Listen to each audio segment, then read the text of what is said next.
Good evening, everybody, and welcome to another episode of vBrownBag. This evening, we are going to be continuing with the long-running, pandemic-oriented IT career transition series. Have you been furloughed? Have you been looking for a new job? Have you been out and about trying to figure out what to do with you 2.0? Well, we've been trying to help you with several dozen interviews now that I think about it. We've gone from data science to hacking to cybersecurity to engineering.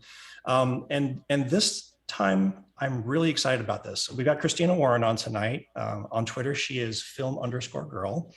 And I've been following her for a while, and she's very snarky and wonderful. And this is going to be fun. And tonight we're going to talk about something a little bit on the softer side, some of the soft skills. Most of us all suffer from imposter syndrome or some version of doubt or, oh my God, this is a brand new job. What am I doing? Everybody thinks that I'm not as good as they think I am. What am I going to do? And so we thought that it would be a great, this would be an excellent time to talk about it because we're all at home. We're all in our PJs during the day too. And you know, when we're not in our power suit, sometimes it doesn't, the self-doubt doesn't, it kind of kicks in too much. So with that, let me do a couple of housekeeping notes. Christina, welcome to the show. Thanks so much for coming on. Thank you so much for having me. I'm really excited to be here. So before we get into it, getting on the conversation, if you are in the live studio audience tonight, I will be moderating questions for the lovely film girl. And if you are not in the audience, and this is in the future, hello, just drop a question into the YouTube or the iTunes chat window. I mean, down there where the things happen. But if you at vBrownBag or hashtag vBrownBag, I will be paying attention on Twitter. And if you want to catch the other shows in Spain, we have the vBrownBag Latin, vBrownBag EMEA, and vBrownBag Brazil, doing all of the things with all of the community folks. So without further ado, our guest tonight is the amazing Christina Warren. Please follow her at @film_girl, film_girl. And check her out on Twitter. I, of course, am Chris Williams. I highly encourage you to not follow me at mistwire.com. So I will stop sharing. Miss Warren, you have the power. I will start sharing. Amazing. Okay. And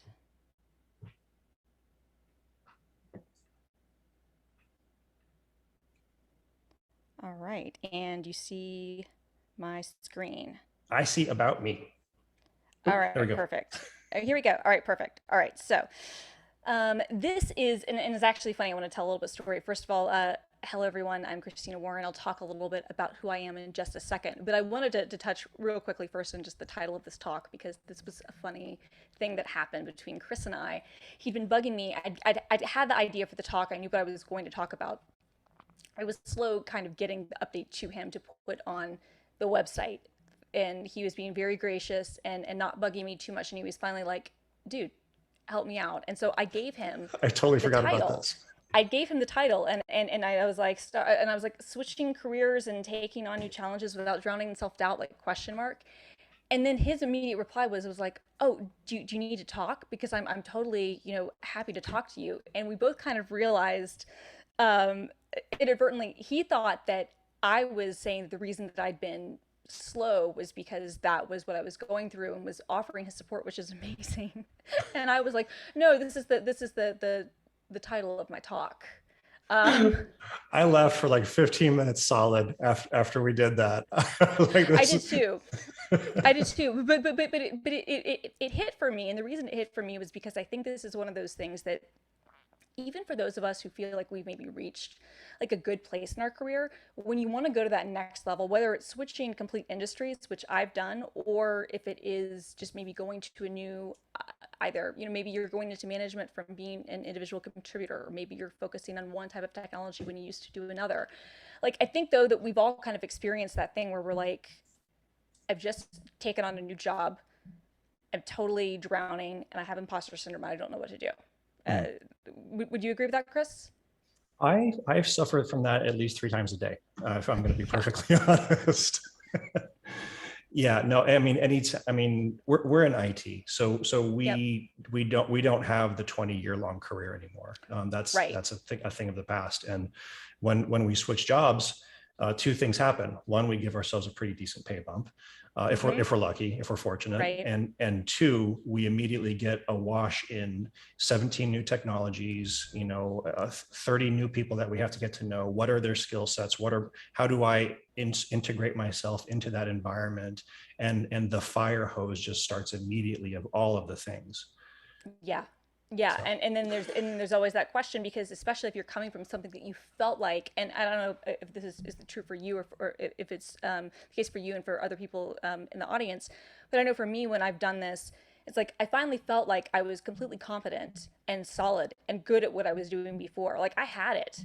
And now I'm moving to this other thing. And I'm like, holy shit, I don't have it, or like right. I'm not sure, and like you had these doubts. It's like I knew what I was doing before. Now I'm not quite sure. Like some days I am, and then sometimes I'm like, do I have this really? Because I see all these smart people around me, and I'm like, I Yep. am faking it. I'm a fraud.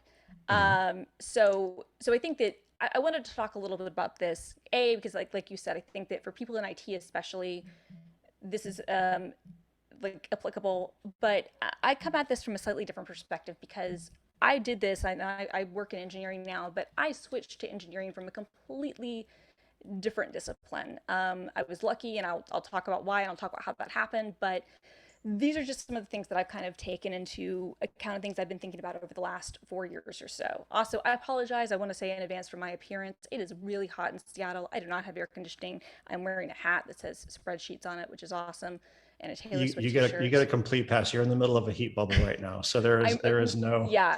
I just wanted to be clear, because usually I would like be done up better, but like not doing it. Like it is a heat bubble. So we're trying to stay cool when we can. All right.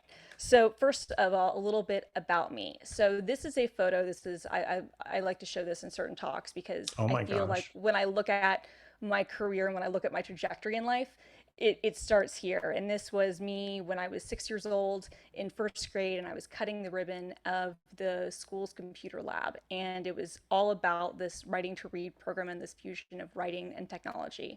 And in my career, that's kind of been the two constants, if I can be honest. My whole life, even before I even had a career, like it's been, I've loved tech and I've loved to write. Like those are the two things that I think of. I can, and probably that I like movies, right? Like those are probably the three things. But writing, tech, movies, like those are the constants that I probably had, like since I was a zygote. And it's interesting how when I look back on things that I did, even when I was like, when I built my first web page, when I was, 12, and when I was, really kind of getting into tech and kind of that era, and I look at the stuff that I was doing then, and I look at the stuff that I'm doing now, some of it doesn't seem that far apart. Some of it is. And then some of it I'm like, huh, I'm kind of not surprised I ended up here, even if it took me a while to do that. So, my name is Christina Warren. I'm a senior cloud developer advocate at Microsoft, which means that I basically help developers and developer communities um, do stuff with our platform, specifically with Azure. And I kind of act as an API between the product teams, the marketing teams, and the users. So a lot of what I do is talking to communities, talking to users, figuring out what their pain points are, how they're doing stuff. I create content, and I do hosting at a lot of our big developer events like Microsoft Ignite and Microsoft Build. And I actually was even part of the Windows 11 launch last week. Hmm. I also host other shows across our platforms, and but I also create content for Microsoft Docs at Microsoft.com, Microsoft Learn, and speak at other conferences and whatnot. But a lot of what I really do is honestly listen and is talk to people. But before I kind of go into, I guess, what it is I do now and how I got there, I want to kind of do a little juxtaposition about what I used to do. So, this was my old life. So, for 10 years, I was a business and technology journalist. I also focused a lot on the intersection of tech and entertainment and culture. So, a lot of things like streaming and Netflix, and kind of the, way that's intersecting with all those things. Because my background, actually have a degree in pop culture, and I've loved the film and television industries, but I also love tech. And when I graduated from college in 2009, the economy had collapsed. It didn't seem like it was a great time to go to law school. Because I didn't know if there'd be a job for me when I graduated, and that seemed like to be real risky, taking out $250,000 in student loans. So I didn't do that. So instead, I chose to go to the very, very stable, I'm saying this sarcastically, world of journalism. But I Stable and did that, lucrative. stable and lucrative, yes. But I have to give myself a little bit of credit. I was smart about it in terms of the timing. I knew that the web was going to be the future and that print was dead. Like this was still when I got started doing a lot of this stuff, print was still a thing, even though it was dying down. You still had separate newsrooms where you had like the online side and the print side, magazines, and people who got like internships at publications, you know, like the big, you know, papers or big magazines, typically went to expensive like Ivy League journalism schools and spent a lot of money and took unpaid internships. And I was like, I'm a great writer, but I'm not going to get in the room. So how can I get in the room? Well, write about what you know. I know about tech. I started writing for a couple of kind of that at this point AOL owned them, but for some websites known as like one was Download Squad, one was the unofficial Apple weblog, TUAW, RIP to both of them. And this was when I was still in college. And I built up a little bit of a following with that, and I was good at it. I was I was basically doing tutorials, showing people how to do stuff, reviewing software, maybe doing op-eds about my thoughts on the technology landscape. I was also, you know, like really championing for brand new services at the time, like Hulu and things like that. And I built a bit of a Twitter following early on. And then in 2009, I was hired by a website called Mashable, which was had a lot of traffic but was still fairly new. It was a few years old, but it was starting to transition from being like just kind of a one-man shop into being an actual company. And so when I joined the company, there were 9 people, and then when I left, I think at its peak there were over 300. So I got to see that media organization rise. I also got to see it fall a little bit, frankly, but I got to see that rise. I was there for 7 years. And while I was there, in addition to writing articles and doing reviews and whatnot, I started to do a lot of television. So this image is of me when I was on Reliable Sources, which is one of those Sunday morning talk shows. But I also was very frequently on CNN, CNBC. I was on the Today Show a couple of times, Fox Business, Fox News, NPR. I think I was on Good Morning America once or twice as well, Bloomberg. Basically, what would happen is that when something would happen in the tech world, a producer would call me because they knew MSNBC. I was on that. I used to have like a standing engagement on there on Saturdays. But basically, what would happen is when something happened in the tech world, whether it was relating to consumer things or more security things, they would call me, and then I would come in and I would talk with the anchor, and I would like tell them why the world was ending, or like more likely like, no, it's fine, you can chill. So you know, if like WannaCry, or some of the other really big security things that would happen, like Heartbleed was a big one. You know, I was the person they would trot out to try to talk to normal folks about, okay, this is what's happening, this is why you either should be freaking out or should not be freaking out. Sometimes I would also do business analysis on the stock price and on earnings reports and on, you know, what we were seeing in kind of market trends and whatnot too. So it was kind of a combination of analysis and writing. And I did that for about 10 years, and I was pretty successful at it. You know, I left Mashable and went to a website called Gizmodo, which then immediately after I joined, filed for bankruptcy. And that was fun. We were sued out of existence by a megalomaniacal billionaire. True story. There's a documentary on Netflix about it. Then I Univision bought followed the us. back in the day. That stinks. Yeah, yeah. So if any of you out there are familiar with the Gawker Media saga, I Yep. joined Yep. probably the worst time you could join.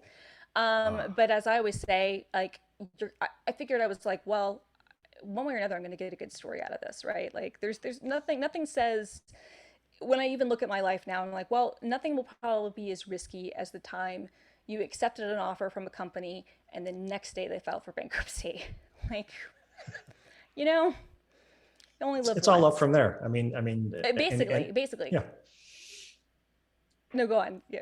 No, no, that was it. I was going to say that's. Yeah. I mean, once you've done that, you're walking in the door with your box of like tchotchkes for your desk, and people are like Right. running out with their hair on fire, and lawyers No, chasing people. 100%. And to be clear, we were okay. Like Univision bought us and they were pretty good stewards. It was not perfect. That was a fun year of my life that I don't think that I would want to do again, but it sure was fun for the period of time I was there. I went from this place that I'd helped build, frankly. Like I said, I was employee number 9. I was one of the longest standing editorial employees. I had, for better or worse, become associated with the site. Like people knew Mashable, they knew me. That's how they knew me. And I'd helped, build it. We, had, millions of followers across social media. We were really, really good at building our brand on social media. And we were really quick to jump on the new trends and to figure out what was going to be the next big thing. That's what the company at that time was really good at, and I also would use it to my advantage to write about nerdier stuff and topics that were near and dear to me, a lot of which actually happened to be about developers and developer communities. But when I left Mashable, because there had been layoffs and the entire media industry was kind of in a it still is in a free fall, but it started to hit kind of a free fall about 5 years ago. I went to this place where I left this place where everybody had been kind of like family and nice and normal, to this place where people were very nice. And I say this with all love, and I have said this to all their faces, so none of them who would watch would feel offended. But frankly, I like worked with crazy people who would yell. One of my best friends yelled at our CEO once, who Univision had installed. He was having an all hands meeting and saying, "Well, can't you just trust me?" And she yelled, "No, we don't trust you," in an all hands meeting. And that was normal, right? There were very like open kind of revolts, right, happening between what was happening on the business side and what was happening on the personnel side, and no one was shielded by it, and it was dramatic. And it was, as an outsider, it was, I gotta say, as a journalist, as a storyteller, it was fun to watch. It really was, because Taking notes the some whole time. Ooh. Oh, 100%. I was like, oh, this is going to be a good book one day. Like this is going to be like not a memoir of sorts, but like this is going to be basis of a good story, because the stuff that I've observed, it just wasn't like any place that I had ever worked before, and I'm sure would be unlike any place I ever work in the future. And it's just a testament to those people. But they did great work, but it was an insane thing. But it was a risk. I'd left a very comfortable job, even though there had been layoffs and there was uncertainty. It was made clear to me that my position was safe, that I was safe. And that almost bothered me a little bit, hearing that and kind of knowing like, oh, well, you're fine. Because it made me feel guilty. A lot of times when we talk about layoffs, what we don't talk a lot about, and I'm not saying that we should spend more time on this, because the most important thing with layoffs are obviously the people who've been laid off. That's the most important thing. Right. But I think as a culture, what we don't talk a lot about are the survivor guilt of the people who remain, Yep. Totally. because it is demoralizing and terrible. And you're always asking yourself questions: why me and why not this person? When Mashable had our layoffs at the all hands after they let people go, and what I've learned over the years watching how layoffs happen, there's no good way of doing it. There are ways that are worse than others, but there's no good way of doing it. You can think in your mind, oh, well, I would make it, good. There's not a good way, unfortunately. Right. But in the all hands meeting, after we'd said goodbye to our colleagues and we were trying to kind of figure out what had happened, we were going to have a complete editorial strategy shift. Our editor in chief, who had been with us for a few years, who was a veteran of the New York Times and kind of this very well known guy and kind of this larger than life figure, he was gone. Entire teams had been decimated. One of the stories that the new team they brought in talked about, of things they were proud of and of things they wanted to continue, was a series that I'd worked on with another reporter. And they said, we want to do more of this sorts of journalism. Well, the other reporter was laid off. And that like hit me in my gut, because I was like, why am I here and Sergio's not? Like Right. he is, if anything, like he was better than me at some things. And we worked so well together. And the reason that the story series was successful, and it was about the Apple FBI unlock stuff with the iPhone, was because we took two different approaches. He had all the connections inside the Justice Department. I had all the connections inside all the tech companies, not just Apple, but other security companies, and we had different points of view and we butted heads, but it made for better journalism, frankly, and better storytelling. And Hmm. we wouldn't have been able to do it without one another. But it crushed me hearing, oh, we want to do more of this. Oh, but your right hand, he's gone. Right, right, And right and when that was right when they said you were safe, and then they got rid of the other person that and was. they got rid of the other person. Exactly. But you're safe, Christina. You don't worry about you. And so there's one of those things where you're like, okay, well, I don't trust this forever because there might be a time when I am expendable, right? Because we're all Totally. expendable. But at the other time, it was kind of like, well, you know what? Screw you. Okay, I'm safe. Does that mean I want to be here, right? Like, do I want to still be part of something if you know you're gonna praise my work, but get rid of somebody, like be so myopic to not see how important this person was to it, right? Mhm. So you start questioning a lot of things. And so I left and I went to the insane place for a year, which was super fun and super dramatic. And I love all those people, and the people who are still there, like, keep fighting. But then, I kind of, at that point, I was kind of approaching 10 years of doing a lot of this stuff since I'd been doing it was in college. And I was burned out, as a lot of us are, but I didn't really think that I had a way out. I was like, okay, well, I guess I can go to upper management. I guess I can do maybe content strategy or something, but like, what else am I going to do? Well, anyway, gonna I missed a slide here. This was, anyway, I wanted to point out, this is my new life. So my old life, appearing on CNN, CNBC, all those things. My new life, this was taken last week. This was me at the Windows 11 developer event, and I'm seated next to Gaurav, who is the general manager of Microsoft Edge team. And I was interviewing and kind of asking questions and helping tell the developer story for Windows 11. Super fun. It different than what I used to do, but also kind of similar, which is funny because that wasn't originally what my initial job at Microsoft was going to be for. But it was kind of why they first reached out to me. Okay, so the first thing that I wanted to say before I kind of get into this is that I am so lucky, and I want to acknowledge my privilege and my opportunities, because I think that's important to say that for a lot of us, when we are switching careers or doing other things, luck goes a long way. And I don't ever want to attribute, like, to my, like, have I worked really hard throughout my career? Yeah, I have. And do I feel like I'm really good at what I do? Yeah, I do. But do I also, has luck been okay? Or not okay, has luck been a part of that? It absolutely has. And I also want to acknowledge that I've had opportunities and have had privileges that have allowed me to take chances and do things that not everyone has access to. And I just wanted to acknowledge that. Um, but the next thing I kind of want to say is that there is no single path, and this kind of goes into what I was saying before. That whole, like, the typical engineer, the typical developer, the typical advocate, the typical PM story. It's a lie. I've interviewed hundreds of people at this point, and although there are some stories about how people get into tech that are similar, a lot of us started when we were kids. It's also equally true that for every person I've met who studied CS or programming or something, or got certifications in college or at a trade school, there are a million others who didn't, and who found their way into it in other ways. So I think it's important to know that there is no single path, and that this idea you have in your head of, like, this is what it takes to be, in IT, or to be an engineer, or to be a developer, or to be anything else. Like, let's be honest, if you're going to be doing something where you need a PhD because you're actually creating certain languages, or if you're doing really high levels of, like, machine learning and AI stuff and research, okay, fine. But we're not doctors, we're not lawyers, right? We're not, like, cutting people open.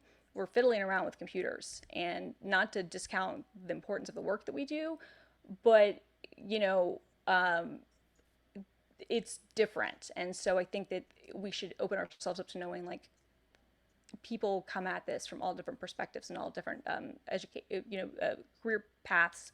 And I think that's actually really good. I actually think that tech would be better if we had more of that, diversity in terms of people's experiences representing itself in the things that we do, because the people who use our products, whether we're, an admin of something, our customers, whether it's, an end user or a product, or somebody who, is at a workplace, or whatever the case may be, or even yourself, if it's an internal tool thing, like, we all have different experiences and different backgrounds. So my next thing I want to talk about, my journey to Microsoft, okay, and how opportunities come when you least expect them. Okay, so I've been at Gizmodo for about a year. I've been dealing with the Univision acquisition, and Univision not realizing what they bought, and appreciating it, but also to a certain extent being like, wait, what? What did we buy? And it's like, how did you not know what you bought? Like, genuinely, I knew what I was going into when I left the nice place and jumped into the chaos factory. How did you not know? Right? Like, I was fully aware. How were you not aware? So I was at this place where I'd been doing, tech stuff for about 10 years. And sorry, excuse me. No, no, And that's it's kind of okay. and I was at this point where I was like, I'm kind of burned out. I kind of want to know what's next, and I didn't really know what I was going to do in my life. But at the same time, I was kind of like, but I'm in a comfortable position. I didn't feel like I had a ton of job security necessarily at Gizmodo, but I also didn't feel like, okay, if I get laid off tomorrow, I'm not going to be able to find a job. I did have confidence that, okay, if you get laid off, you're going to find something else. Maybe it won't be the perfect thing, but you're going to find something else. And that's part of that, luck and opportunities and privilege that I mentioned earlier, right? Because I did feel like if worse things happen, like I wasn't going to be destitute forever. But then I got this interesting outreach on LinkedIn, and it was a recruiter who said, hey, I'm hiring a position at Microsoft. I'm looking for an on camera host to interview and talk with developers about the stuff that they do, and to lead technical discussions, maybe even with execs, and it's on this platform we have called Channel 9, and would you be interested? And I was actually already familiar with Channel 9, which has existed for a really long time, and it predates YouTube, and for many years has been like Microsoft's brand of Mhm. where a lot of its developer-centric content has gone. And I was like, hey, yeah, actually, that would be interesting, because before I'd made the decision to focus full-time on journalism, I was a freelance web developer, and I used to, was fairly active in some of those communities, and I'd even thought at some point about like getting into developer relations. I was like, I might be good at that, right? And a lot of the stories that I wrote and a lot of the people that I talked to, and my own actual friends are developers and are tech people. So I didn't have that traditional background, but I've been building stuff since I was 12, and have always, been part of that world. Mhm. So I email her back and I'm like, yeah, I would love this. We get on the phone, we have a great phone call. I send her my clips and my reel. She really likes me. She takes me to the hiring manager, and the hiring manager at the time says, "You won't even get on the phone with me at this point. I just don't think she's technical enough." And she and I are both kind of flummoxed. And she was like, "Well, do you know the difference between a function and a class?" And I'm like, "Yes." She's like, "Well, do you think that you could interview the creator of TypeScript about, some of the new things happening there?" And I'm like, I've interviewed the CTO of the United States. I've interviewed the CEO of I Apple. got this. I've been on live television hundreds of times. Yeah, I think I could, but also I technically am not an idiot here, right? Like, I understand the need to want somebody who's really good and up with it and everything. And I will never claim that I'm an expert at everything, but I'm a pretty good journalist. She agrees, I agree. And she was like, yeah, they just really want somebody who is hardcore, years and years of developer experience, and that's what they're looking for. It's like, okay, so you're looking for a developer who's also good on camera. And she said, yeah. And I said, well, I wish you luck with that. Um, and incidentally, they did not fill that job. But Really? that That's didn't. so shocking. I'm astounded because those But people that's are a funny. dime a dozen. They are a dime a dozen. It's absolutely true. It's so funny because even now, a lot of my colleagues and people I work with, they see a lot of the on-camera stuff and podcasting and things that I do and hosting I do, and I think that they think it's easier than it is, and then they have to do it, and they're like, "Oh, that's a Right. lot." Right. I'm like, "Yes, it is." So she was really frustrated that I wasn't given an opportunity to even get on the phone with this guy, and I was too, because I was like, if I can get on the phone with you, I can convince you I've got this job. Mhm. Maybe there's a better person out there than me. I don't know, but I'm certainly like, I felt like I was qualified. Well, what she did though, and this is amazing, I will always be forever grateful to her, is that she said, I think that you're what this company needs, and I'm so frustrated that I can't find this for you. So I'm going to search our system and I'm going to find another opportunity for you. So she found another role that was different. It was a PM role.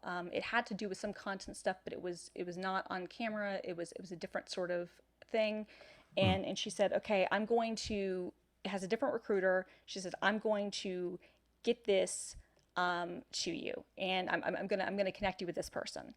And that recruiter connected me with the hiring manager on that job, and I was called in. I We had a great conversation. They flew me out to Redmond to interview. I did a Hmm. 7 hour interview loop, which was one of the most stressful experiences of my entire life. And I didn't know until I was in the interview. I was probably halfway through the loop when I was whiteboarding something. That was finally the moment when it clicked for me, and when my imposter syndrome went away, and when I went, you can do this, you have Hmm. this, because it was so intimidating to me to see this, kind of this PM thing. It was for a product that no longer exists, but it was one of those things where I had the skills, but because I hadn't done it before in that same way, and because my prior background didn't quite align with it, I was questioning whether or not I was even good enough. I'm looking at, these list of requirements. Can I do this? Whatnot. And having these good conversations with people. But it wasn't until I was whiteboarding something that I realized, oh, you got this. And I felt like, okay, even if I don't get this job, I was good enough to be interviewed for it. Right. Right. But I did get the job, and that's why I say, like, don't lose faith in closed doors, because just you said because one person says no doesn't mean that you can't succeed. And that was really important for me. That recruiter who didn't take that no for an answer, and who was like, actually, I think that you're really good for this company and a really good fit. And so I joined that team, and I joined the company in the end of May of 2017. And my first week there, really my second day, I kind of learned the lay of the land about what the product we were working on was, where it fit with the rest of our ecosystem. I had the most amazing manager, who I cannot say enough kind things about. Luke Niswanger was a wonderful, wonderful manager and a great guy. Mm. But there was a reorg that week. We got a new corporate vice president. And I realized real quick, because of my past background of being able to be real good at kind of reading tea leaves, I was like, oh, well, the thing that I work on is not going to exist in a year. And the new CVP they brought in doesn't really understand what we do, because we don't generate revenue. And I don't know if I'm going to have a job. And I've just moved across the country. I have upended my entire life. I've changed careers.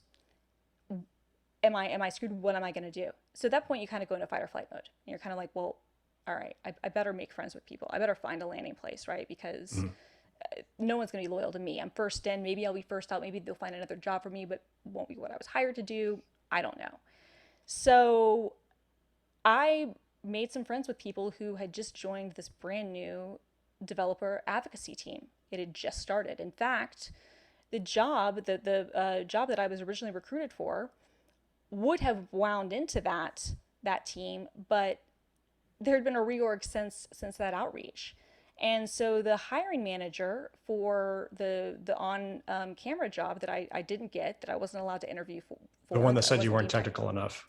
yeah, it turned out that job had never been hired for, and B, it turned out that now there was a whole new team and a new manager, and there were people they were hiring for different types of stuff, and they were looking for people more like me, people who had deep connections with various software communities, people who were good at public speaking, people who were good at communication, people who were good at writing, people who were good on camera. And I was able to kind of be like, oh, so you never hired for that role? Nope. Well, I'm on this other thing, and I have a great manager, but I don't know how long this thing is going to last. And we're all kind of pacing for when the big reorg is going to happen. We know it's coming, but we don't know exactly what it's going to entail. So maybe I could join this team. And I did the thing that you're not supposed to do, which is I was in a position for about 8 weeks, and then I switched teams. That is very rare. That is not common. My manager was great about it. Everybody else was. And when I talked to like my skip level, which was my manager's manager, and he was like, is there a reason why you're leaving this team? And I was like, is there anything wrong with your boss? I was like, I have the best boss ever. He's genuinely one of the best managers I've ever had in my career.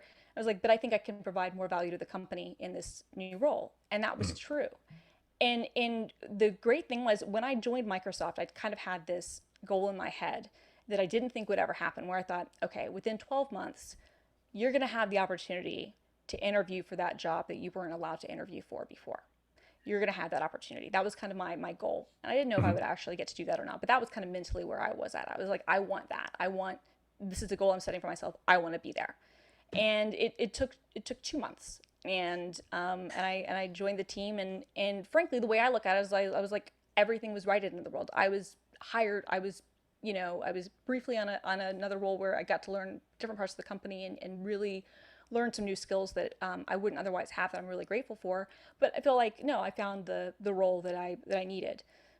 Flash forward about a year, I'm interviewing the creator of TypeScript, incidentally, at Microsoft Build. So uh, Anders Hellsberg. So it all came full circle. But and I realized that, like, my story there is not going to be applicable to everyone. And I realized that, like, I switched industries. I did have some baseline knowledge, but I share this just to say, like, even when things look like they're going sideways, look for friends, look for the upsides, look for the angles, because sometimes you have to. And it's important, especially when you're starting something new, to be aware of what's out there, and to network, and to find those people who will advocate for you. And I say this, and I mean this, because I do this now, and this is so important to me now. Advocate for others. It is so important when you are in any position to do that, to advocate for others, because I do truly believe that it is all about paying things forward. And I am always forever grateful for the people who have spoken up for me and have encouraged me and have said nice things about me. And I never want to be in a position where I haven't done that for other people. I always want to do that for others, because I'm so grateful for the people who do that for me. Um, One of the things that I've learned, and this has been really, I think, so important for me. I had this kind of realization about 6 or 7 months into my time at Microsoft, and at this point, I had started creating content and having to learn stuff. And I knew AWS. I didn't really know Azure. And Azure has a lot of services, and some of the stuff is not easy to grep. And we had this big international tour that we were doing, and I was having to create content for it. I kind of got thrown in at the last minute, and I had to I was going to become the lead presenter and the lead writer on a couple of the tracks in the fundamentals session. And one of them was on networking fundamentals. And I was like, I have no idea about anything about Azure networking. I don't know at all. I had to learn real fast. I had 2 weeks, and I did. I got up to speed, and then was also able to kind of figure out. I was like, okay, our load balancing story is a complete disaster. Who do I need to go to talk to about that in the future, right? Like, these are things that I'm now learning about the product, and things that I were then reinforced when I talked to more and more users. But the thing that I figured out as I was kind of doing some of this stuff was I would realize that there were things that I did in journalism, not even from a reporting standpoint, but from an assigning story standpoint, which is, a managing editor in journalism is essentially a PM, whether you want to call it program or project or product. It's a PM. And I used to do a lot of those types of tasks. And there were other things too that I would find myself from my last life. I was like, the fact that I'm a really good writer and can be concise and can help convince people of things is actually really helpful. And Yep. I'm really good at translating things. Like, one of the things that I feel like I add a lot of value in is that I can hear, like, the marketing team and the product teams. I can talk to them both, and I can help be that translation layer and explain to both sides kind of, okay, this is what the issue is, and help come to some more of a conclusion.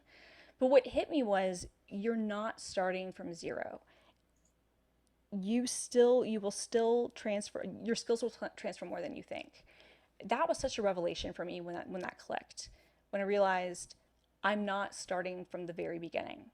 Even though I completely switched industries, and granted, I did bring more of my kind of journalistic self and kind of that, punditry and whatnot to my job, and I kind of made the job more me, which I think most of us do, or we try to do a little bit.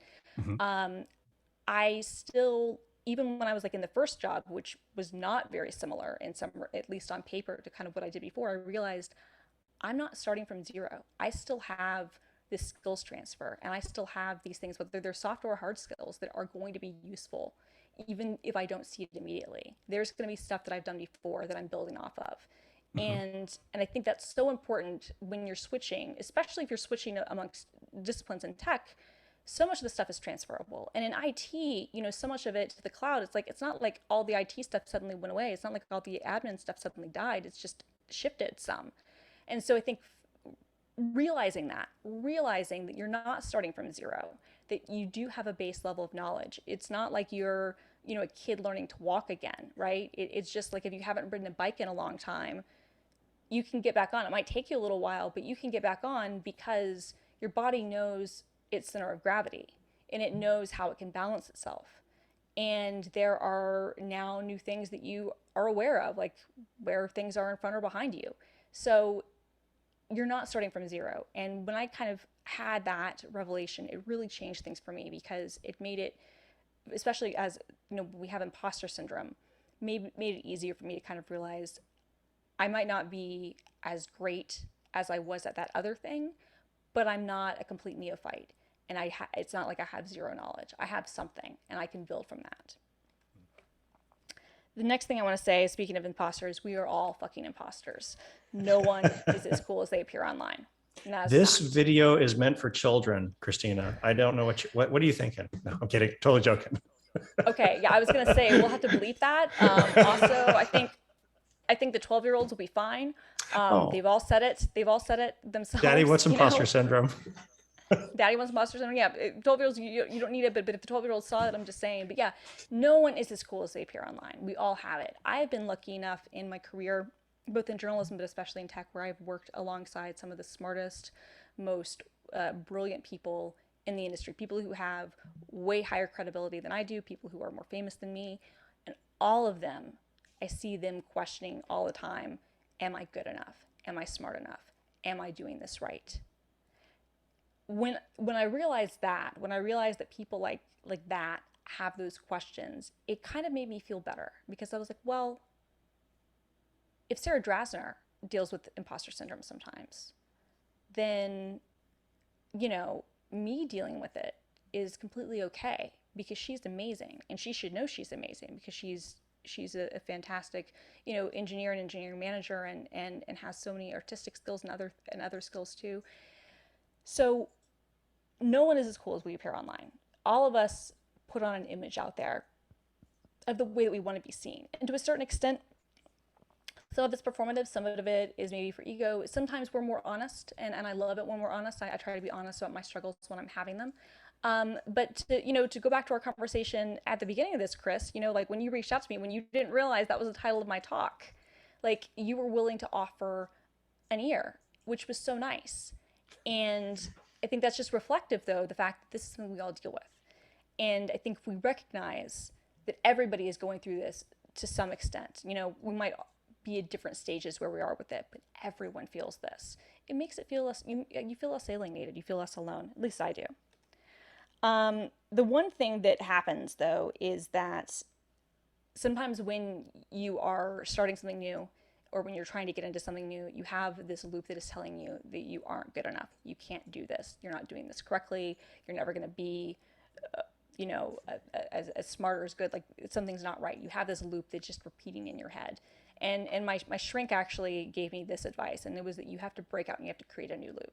So when the things are really when the imposter syndrome is really kind of wearing down on you, when it's getting really hard, you have to break out and make a conscious decision to create a new loop that says, no, I can do this.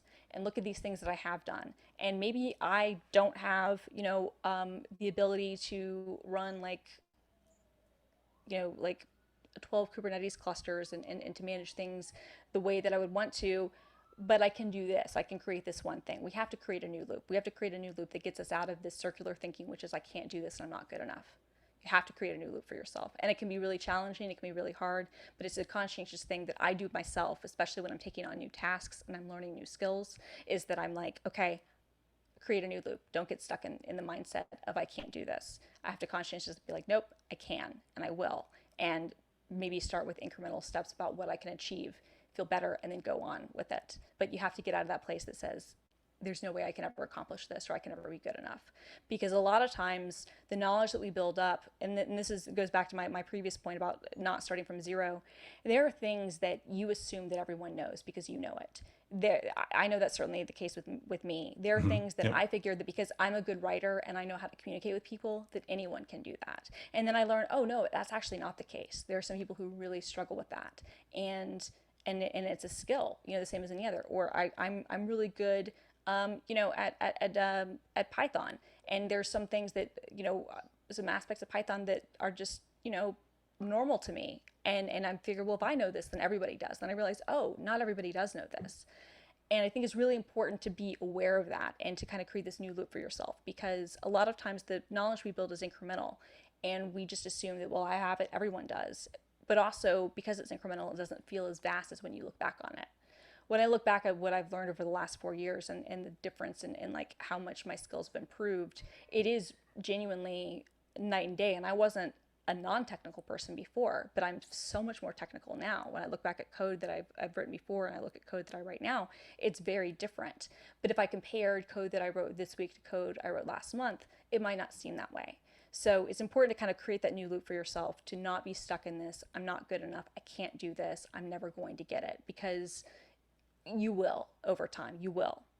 And this kind of goes to my next thing, which is, learning and evolving is essential. You have to be willing to do the work even when it's hard. And this is something that I'm grateful to having had my past with journalism for, because part of journalism, especially a lot of the types of stuff that I did, even though I was an expert in certain areas, and definitely much more of a subject matter expert than some journalists are, there was always this new thing because news is always breaking. So there were areas where I would have to gin up really, really quickly. I would have to really dive in and learn a lot about something really quickly.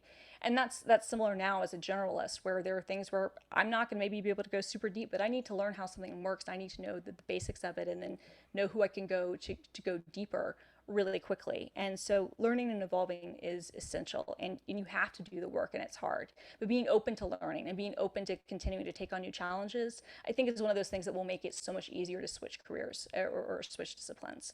It's difficult when you feel like you know it all and you don't want to learn anything else. And I know that there's some people who are like that out there. Me, I'm a Yep. lifelong learner. I never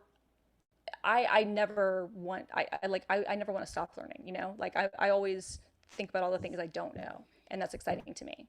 So I think that especially with changing careers, learning is and evolving is essential. Um, Next thing I want to say, fake it till you make it actually works. But be honest about where you can improve. And this is so much of a mental thing as it is anything else. But I think one of the reasons why people do sometimes put their personas on Twitter and other places out there to maybe make it seem like they're more confident than they are. We're all fucking imposters, like I said.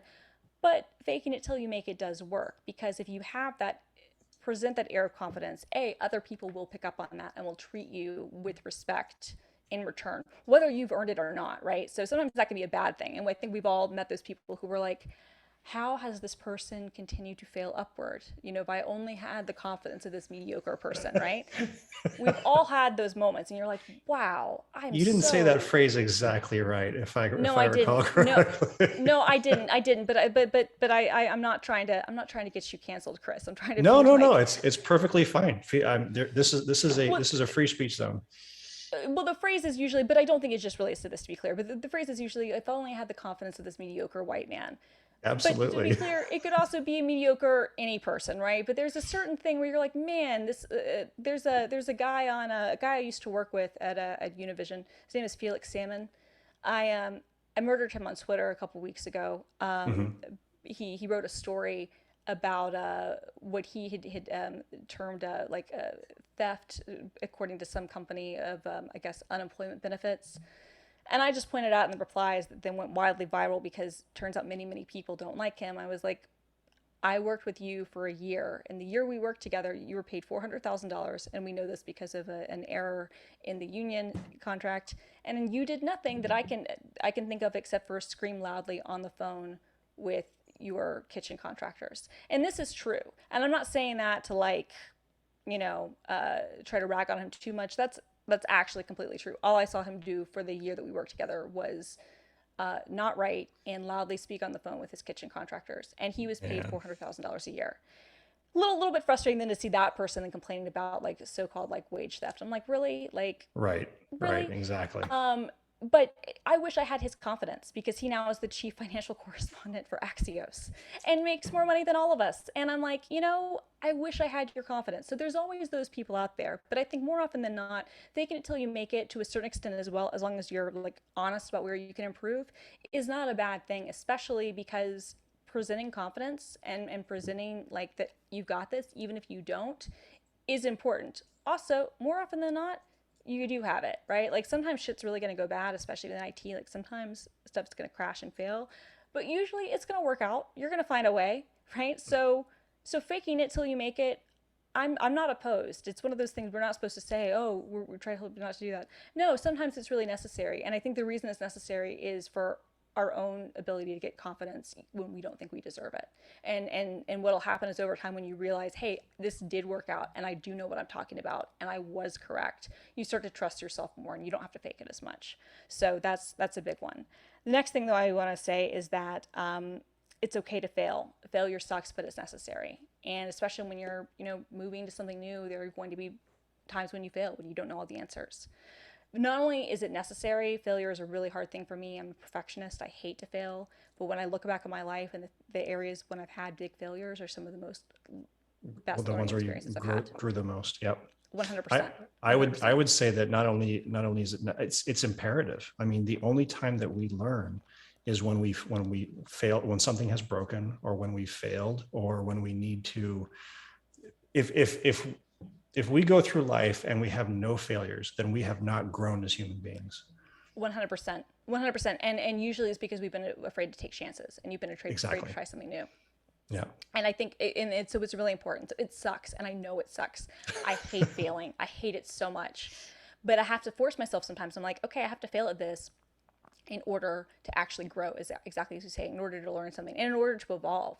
And it is necessary, or imperative, as you say. So, and it's going to happen. And once it happens once, you can kind of, dust yourself off and move on. The other thing I would add is that no one is expecting you to walk into something to already be an expert. Even if you're being hired at a super high level, they're not expecting you to immediately be an expert in something. There is an allowance that we make for people to onboard and learn. And if you think about your own life, when people have started something new, do we expect them to immediately know all the institutional knowledge that we already had at our company? No, of course not. We expect that they're going to have time to learn and to get into things, that they might make mistakes. So why don't we make those allowances for ourselves? Why don't we give ourselves that benefit of the doubt? And it's interesting to think about, but that's a really great point. We are much harder on ourselves than we are on we give everybody else tons of leeway and excuses, and then we just hammer ourselves. Yep. So you have to think is like, are we that different than the rest of the, like, do we act that differently than everyone else does? No, I don't think so. Right. So you have to realize, okay, well, if this is how my group responds to this new person, why would I be treated any differently? It's okay to fail. It's okay to ask for help. And this is actually the next thing, ask for help and help when asked. This is a huge one. I think that, faking it until you make it is great, but it's also really important to, when you need help, to ask for it and to ask as soon as you can. And the reason, and this kind of goes back to what I was just saying, when you think about it in your life, when people have asked you for help, what has your response been? Do you look at them like they're weak? Do you look at them like something's wrong with them? Or do you immediately want to help them out? I think most of us, we immediately want to help them out and we don't think any less of them. So a lot of times people, especially when you're doing something new, are afraid to ask for help. They're afraid that it shows weakness. But you're not going to be viewed that way by others. Agreed. Next thing that I want to say is that change is scary as fuck, but it's also really good.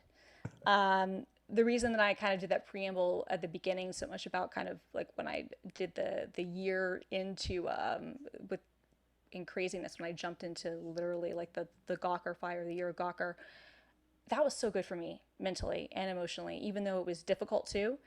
It was really good to kind of get out of what had been a place I'd been at a really long time, probably could have stayed at for many more years. But I don't think I've grown as a person. And I also don't think that I would be here right now. I'm almost positive I wouldn't be. I think that if I hadn't taken that job and if I hadn't realized that it was okay to change and it was okay to do something without really thinking about the consequences and without really knowing like what was going to happen next. I mean, like I said, the company filed for bankruptcy literally the day after I got the offer. It was one of those things like, and I knew that was a possibility, I guess, like they'd lost the lawsuit. Like I interviewed when the lawsuit was happening. They'd lost the lawsuit before I got the offer, but then I got the offer, I accepted it. And then the next day they filed for bankruptcy. And I was like, wait, do I still have a job? And they're like, oh, no, you're fine. I'm like, am I though? Like, am I? But it was super scary. But like, once I kind of took that challenge on and realized that it was okay, I think that I mentally opened myself up for the opportunity that came along from Microsoft. And I have to be honest, if I'd still been at Mashable when Microsoft had reached out, I don't know if I would have been as keen to respond. I think my imposter syndrome in some ways might have been higher. I think especially if the first incident had happened where you were told, well, we don't think you're technical enough to do this. I think that might have encouraged me to kind of like say, okay, whatever, rather than to actively work with the recruiter who found me, another position. Um, and so sometimes we need to make one change, and not necessarily even a career change. You cut your hair, change your style, do something else, take up a new hobby. We need to do one thing to prepare ourselves for others. But I think that it's also really good. And not to say that everybody needs to change, but I think that the last year, if it's taught us anything, I think a lot about, we've all experienced a lot of trauma and a lot of changes in the last year that haven't been good, but we've come out through the other side. And I think when you can see that, it can make it easier, not to take things for granted. And so if there are things that you weren't happy about before, we now know that, and like use this as an impetus to make changes in your life. The next thing, the kind of final thing that I'm going to say is that know when to leave, and leave before you're forced. I was at Nashville for 7 years, and I gave, in retrospect, too much of myself to that company. I really did. Like, I gave so much of myself, my identity, a lot of things. I probably should have left 18 months earlier, but I'm not mad about when I left. I think I left at the right time. But you want to leave. When it's right in your heart to leave someplace. And I think that the goal we always have is to leave before you're forced, because usually, and sometimes there are some situations where you don't want to leave and it just happens for you, and that's terrible. But there are other situations where you know that this maybe isn't right. And when you start seeing that, start making it an exit plan, start looking for other opportunities, and do it before you're forced. And that's, speaking of leaving before forced, that concludes the talk. And we're done. Thank you, guys. No. No. Now I definitely want to take questions from people who are out there if anybody has questions. But that's also kind of my thing. I'm like, I want to know when it's time to go. Nice. So so you said that had you been at Mashable when Microsoft approached you, you might not have been maybe as keen to pursue it. Was that because you were comfortable at Mashable? Yes. Or and at Gawker it was much more, well, was it the experience at Gawker that like, okay, well, I lived through this, I can live through anything, so I'll give Microsoft a shot? Was that your thinking? It was both. Gawker was certainly more chaotic, and there were also some challenges and changes that were happening there actively all the time. It was a chaotic place. It was super fun, but it was super chaotic. But I think also the thing was that I realized that I could change. I could leave. Whereas I'd had offers for me to leave Mashable, many of them over the years, and I hadn't really taken any of them seriously. And the forcing mechanism was frankly the layoffs, where I was safe, and just dealing with the turmoil of seeing so many other people leave, and kind of like feeling like I don't want to be the last one on the life preserver. Right. But I think that if I'd stayed, it was a very comfortable job. There wouldn't have been, like as much risk. It's like, God, do you want to move across the country? Do you want to change careers? Do you want to do all this? Or do you just want to stay doing the same thing you've been doing, where you're being paid fairly well and you're very comfortable and you're known for what you do? I don't think I would have been as open to it if I hadn't had the experience of changing and seeing that it wasn't all going to fall apart, that I was learning new things, that it was good, that it was actually good for me as a person to change. And then also, the circumstances of Gawker were, because they were chaotic, were also the thing. I think I went into it where I'd left this place where I'd been for, like at that point, like a quarter of my life, and and was like, I'd spent, like a lot of my, like most of my 20s, and was able to kind of go like, okay, you left that and you went to this other thing and it was fun, but you can try new things, and it's not going to be the end of the world. Gotcha. Okay, cool. So I've been perusing. So there's been a lot of chatter in the chat channel and the Q&A, and by and large, it's just been agreement. Like, yes, go girl. There's been several huzzas, thumbs ups, encouragements to be in the community. I think a lot of what you said resonates with the members of the audience, and I can say personally that the different aspects of, that person in the office that, the mediocre white dude or whoever mediocre person that's in there, that resonates with so many of us. The frustration of seeing that, and paying it forward. I mean, everybody was talking about that. A lot of the folks that we watch the show or that are involved in the show are obviously big in the community efforts and the community sphere, with vBrownBag. So a lot of the opportunities that we see are a direct result of just, inviting somebody like you onto the show. And, Jeremiah is an old member of the vBrownBag crew. And we He's often a great give one. A total ration of crap every time that we run into him. He's the best. But he's a great example because he pays it forward so much. He's so helpful, and he's so always willing to help the next person. Exactly. Yep. Exactly. Totally. Okay. Well, so there were no questions. I mean, this was a fantastic presentation, and I think that you've hit all of the notes on the imposter syndrome that all of us feel, like, continuously and constantly. And I even pinged Sarah Drasner on Twitter to let her know that we've been talking about her. So hopefully your ears are burning right now. I hope so. Awesome. Well, if that's it, then we will wrap for yet another. You've squandered another perfectly good hour with us here at the vBrownBag show. Thank you for having me. And if I can help anybody out there, I can't make any promises, obviously, but I will do whatever I can. If I can help in any way, please always feel free to reach out to me either through email or Twitter or whatever, because I am serious when I say paying it forward, because it's really important to me to do that. And so just want to throw that out there. Agreed. Yeah. And there you have it, folks. An offer to pay it forward, even as we speak, living up to the ethos. Thanks again, folks, and everybody have a wonderful evening. Thank you again, Christina. You're welcome. Thanks, Chris.